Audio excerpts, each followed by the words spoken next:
जैसे कि आपको पता है कि मई 2025 में जो वाइट पेपर एक लॉन्च किया गया है, पब्लिश किया गया है यूके गवर्नमेंट की तरफ से। अब इसका क्या मतलब है, इसमें बहुत सी जो है वो, चाहे वो स्टूडेंट्स है, चाहे वो वर्क परमिट पे हैं, जितने भी कैटेगरीज के लोग हैं, उनके ऊपर कुछ रिस्ट्रिक्शंस यूके लगाने जा रहा है।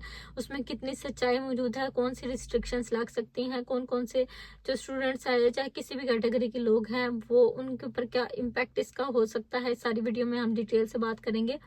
और सबसे बड़ा जो इसमें बात की गई है वाइट पेपर में, जो 12 मई 2025 को जो है वो लॉन्च किया गया है यूके गवर्नमेंट की तरफ से।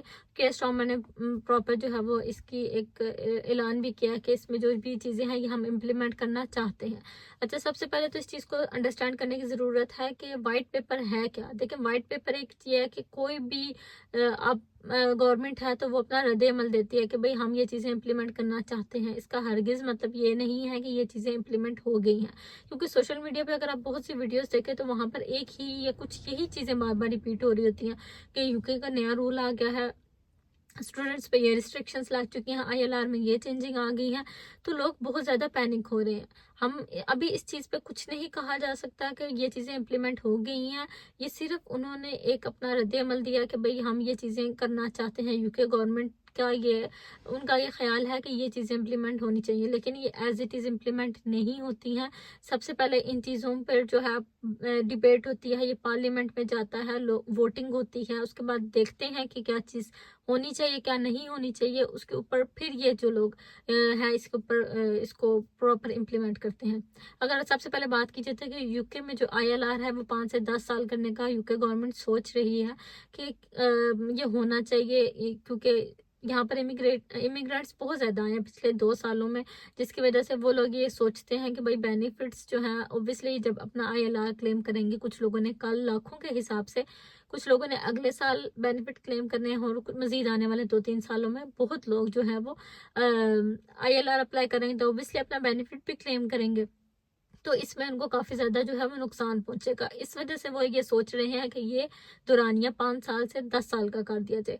लेकिन अभी इसमें किसी किस्म की कोई भी फाइनल डिसीजन नहीं आया, और ये किन लोगों पर इम्पैक्ट होता है होगा, वैसे तो मोस्टली होता है ऐसे ही है कि जो न्यू आने वाले लोग होते हैं, जो नए रूट पे आएंगे, उन लोगों पर ये इम्प्लीमेंट होना चाहिए, और होता भी ऐसा ही है। लेकिन इस बारे में अभी कुछ कह नहीं सकते कि ऐसा होगा, उनके साथ होगा या नहीं होगा, क्या होगा।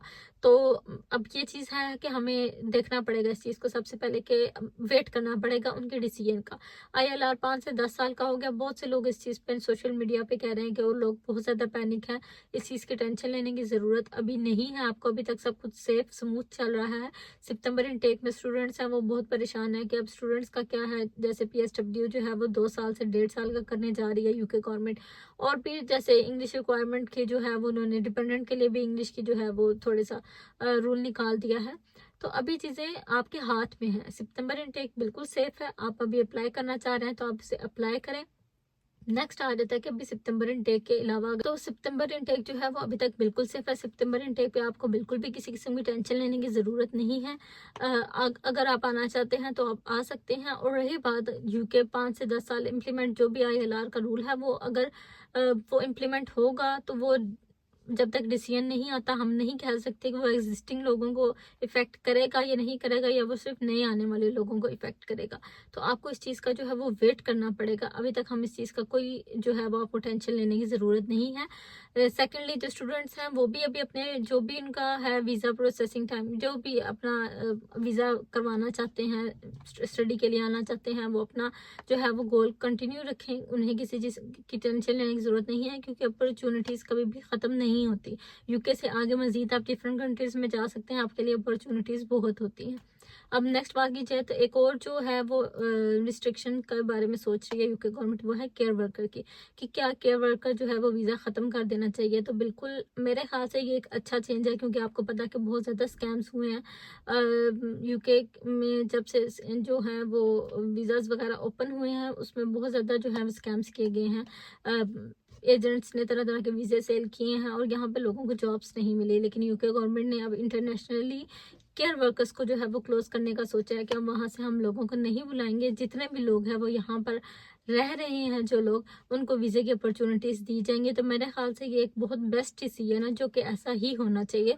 यहाँ पर बहुत से लोग हैं जिनको जॉब्स की ज़रूरत है, उन लोगों का पहला हक बनता है कि उन लोगों को जो है वो मज़ीद स्कैम से बेहतर है कि उन लोगों को जॉब्स के जो है वो अपॉर्चुनिटीज़ लाजमी मिलनी चाहिए। तो किसी भी किस्म की आपको डिसीजन पे पैनिक करने की ज़रूरत नहीं है। ये सिर्फ एक वाइट पेपर है, वाइट पेपर के आगे अभी मज़ीद ये चीज़ पार्लियामेंट में जाएगी, इस पर डिबेट होगी और बहुत सी चीज़ें जो हैं वो अभी इसमें क्लियर नहीं है। आप टेंशन ना लें, आपका जो भी गोल है, आप जो भी करना चाह रहे हैं, आप उसे कंटिन्यू रखें। आगे जो भी होगा इंशाल्लाह खैर होगी। आप किसी को भी इस चीज़ की टेंशन लेने की ज़रूरत नहीं है, जब तक ये चीज़ें टाइम लेती हैं, इम्प्लीमेंट होने में, डिसीजन आने में टाइम लेती हैं। और ये जो भी करते हैं सोच समझ के अपनी यहाँ पे सोच समझ के करते हैं कि इसमें उनका फ़ायदा कितना है, नुकसान कितना है। तो आपको किसी भी चीज़ की टेंशन लेने की ज़रूरत नहीं है। मज़ीद नेक्स्ट मेरी वीडियोज़ को, इन्फॉर्मेटिव वीडियोज़ के लिए आप मेरे चैनल को लाइक करें, फॉलो करें, सब्सक्राइब करें, ताकि नेक्स्ट इन्फॉर्मेटिव वीडियोज़ आप तक पहुँच सके। अल्लाह हाफिज़।